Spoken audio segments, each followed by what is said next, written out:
Positive atheism Telugu channel ప్రేక్షకులకు స్వాగతం. మనం గోర నాస్తికుని జీవితం అనే పుస్తకంలో నుండి గోర గారికి సంబంధించిన విషయాలను గురించి తెలుసుకుంటున్నాం కదా. ఈరోజు ఎపిసోడ్లో మరికొన్ని విషయాలను తెలుసుకుందాం. నాస్తికత్వం సంపూర్ణ రూపం. వాడు నాస్తికుడు, వాడికి దేవుడు లేడు, దయ్యమూ లేదు అని దూషణ పదంగా ఉపయోగింపబడుతూ వస్తున్న నాస్తిక పదానికి గోర తన ప్రచార ప్రబోధాల ద్వారా అంతకంటే ఎక్కువగా తన ఆచరణ ద్వారా ప్రతిష్టను తీసుకువచ్చారు. ఎవరైనా తాను నాస్తికుణ్ణి అని ధైర్యంగా, బహిరంగంగా, సగౌరవంగా చెప్పుకోగలిగేటట్లు చేశారు. ఇలా ఆధునిక నాస్తికోద్యమ నిర్మాత అయిన గోరాని ఒక తీవ్రమైన సమస్య ఎదుర్కొంది. నాస్తికత్వ అభివృద్ధిని ఏ రూపంలో మలచినట్లయితే నాస్తికోద్యమానికి మంచి భవిష్యత్తు ఉంటుంది, అత్యధికంగా ఫలితాలు సాధించగలుగుతుంది.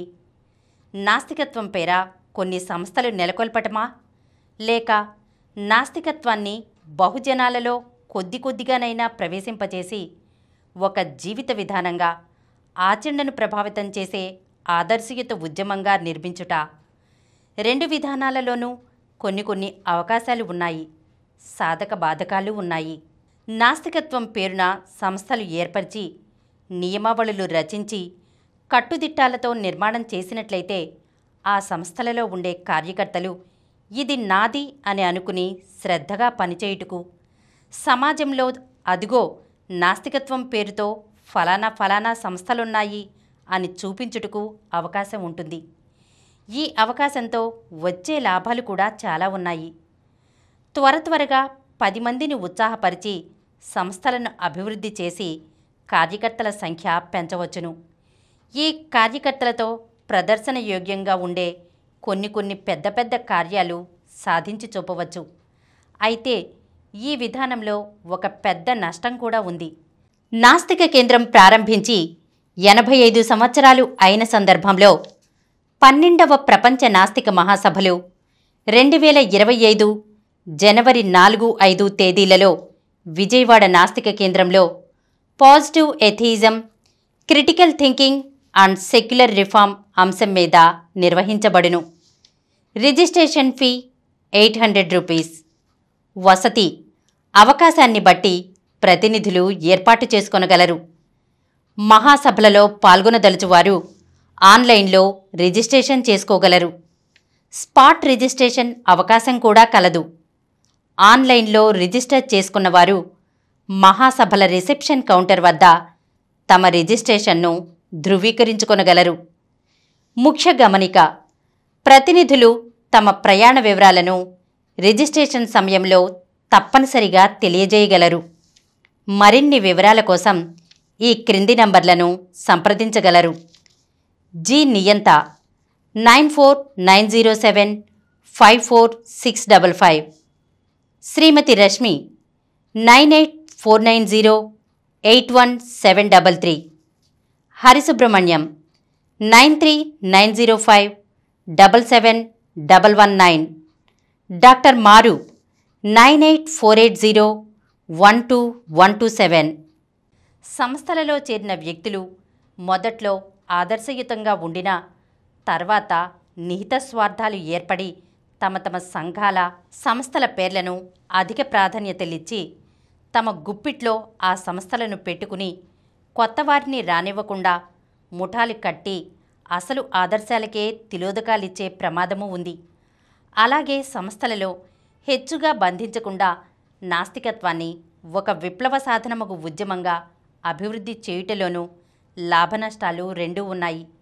ఈ విధానం వల్ల ఇది తమ బాధ్యత అని హెచ్చుమంది భావించకపోవచ్చు.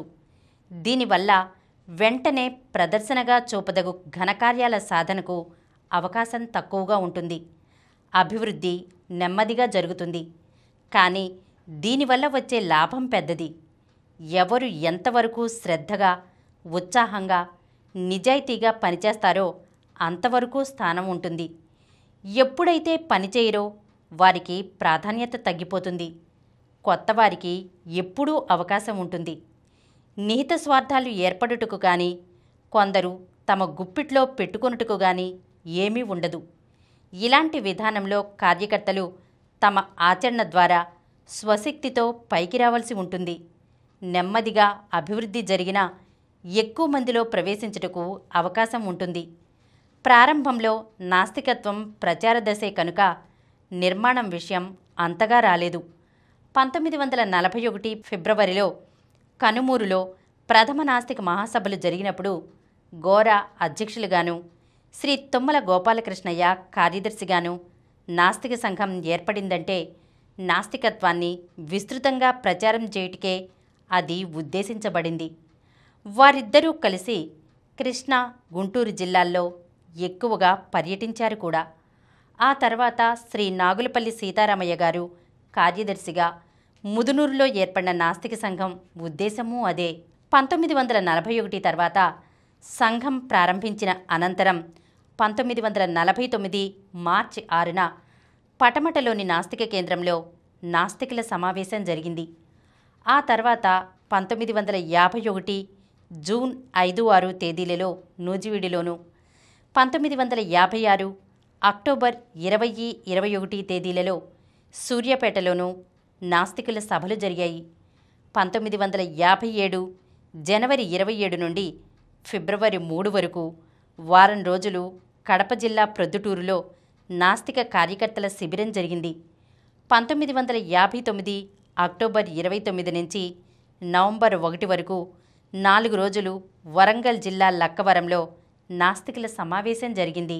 ఒక ప్రక్క నాస్తికత్వాన్ని ఉద్యమ రూపంలో నిర్మిస్తున్న మరో ప్రక్క కొందరు సభ్యులతో నాస్తిక సంఘాన్ని కూడా నిర్మించ ప్రయత్నించారు.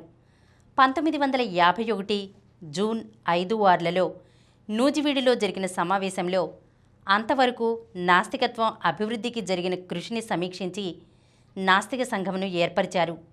అప్పుడు ఈ సంఘంలో 25 ప్రాథమిక సభ్యులుగా చేరారు. ఆ సంఘానికి శ్రీయుతులు కానా, సుగంగార్లను కార్యదర్శులుగా, శ్రీయుతులు మేరుగు, లవణం, మల్లెల నాగయ్య, పందిరి గురువు, శ్రీమతి సరస్వతి గారు సభ్యులుగా ఒక కార్యనిర్వాహక వర్గాన్ని ఎన్నుకున్నారు. ఈ సమావేశంలో నాస్తిక సంఘానికి ఒక నియమావళిని కూడా రచించి ఆమోదించారు. తొలిసారిగా రచించబడిన ఆ నాస్తిక సంఘం నియమావళి ఆవశ్యకత, ఆశయం గురించి ఇలా వ్రాయబడింది. ఆవశ్యకత: దాదాపు 20 సంవత్సరాల నుండి నాస్తిక ప్రచారం సాగిస్తున్నప్పటికీ గత 5 ఏళ్ల వరకు ఆస్తిక వ్యతిరేక భాగమే హెచ్చుగా నుండెను. ఆ పిదప అది ఒక నిర్మాణాత్మక జీవిత విధానంగా రూపొంది ఆర్థిక, రాజకీయ, నైతిక, కళారంగాలలో విశిష్టమైన కార్యక్రమాలను ఏర్పరచుకొనుచు విస్తృతమగుచున్నది. సంఘం పత్రిక ద్వారా వివిధ ప్రదేశాలలో నాస్తిక ప్రచారం విరివిగా సాగుచున్నది. ఇప్పటి వరకు అక్కడక్కడ వ్యక్తిగతంగా కృషి చేస్తున్న నాస్తికులను సంఘటితపరిచి కార్యక్రమాలను ఏకోన్ముఖంగా కొనసాగించుటకు గాను నాస్తిక సంఘం నిర్మాణావశ్యకత ఏర్పడింది. ఆశయం: వాస్తవికత, సంఘదృష్టి, వ్యక్తిత్వం. వీటి చైతన్య సమ్మేళనంతో జీవిత విధానంను ఏర్పరచుట మరియు వాసవ్య సూత్రమును అనుసరించి సభ్యులు తమ నిత్య జీవిత సమస్యలను పరిష్కరించుకొనుటకు, ఆ జీవిత విధానమును ప్రచారం చేయుటకు తగు సలహాలను, సహాయములను ఇచ్చుట నాస్తిక సంఘం యొక్క ఆశయము. వివరణ: సత్యాసత్య వివేచన మందు యథార్థములతో పోల్చి ఎప్పటికప్పుడు నిర్ధారణ చేసుకొనుటే వాస్తవికత.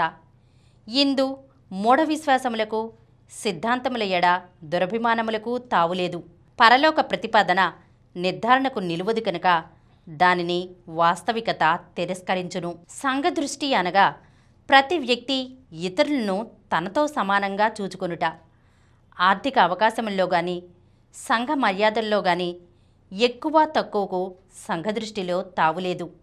జాతి, కుల, మత, వర్గభేదములు సంఘదృష్టిలో సమసిపోవును.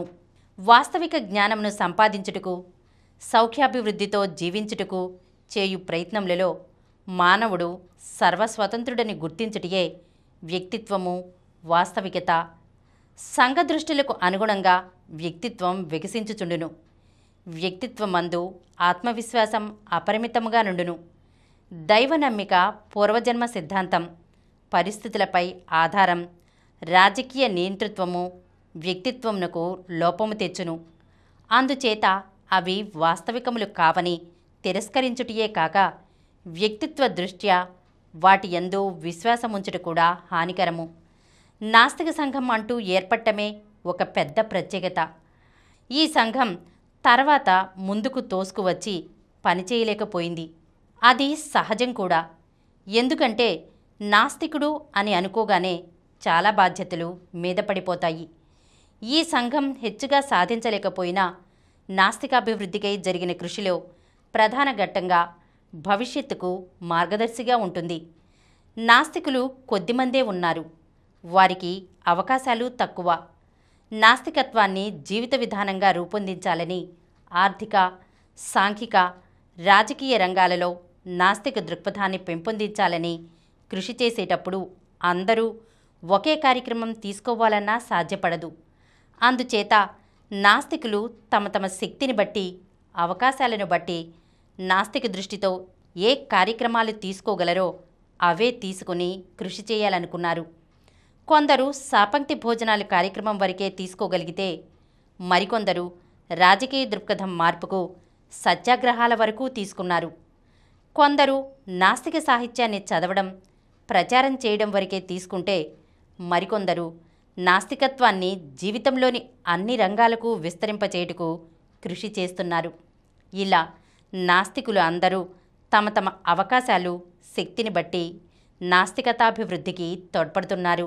ఈరోజు మనం గోరా గారికి సంబంధించిన కొన్ని విషయాలను గురించి తెలుసుకున్నాం కదా. వచ్చే ఎపిసోడ్లో మరికొన్ని విషయాలతో కలుద్దాం. ఈ కార్యక్రమం మీకు ఎంతో నచ్చింది కదా.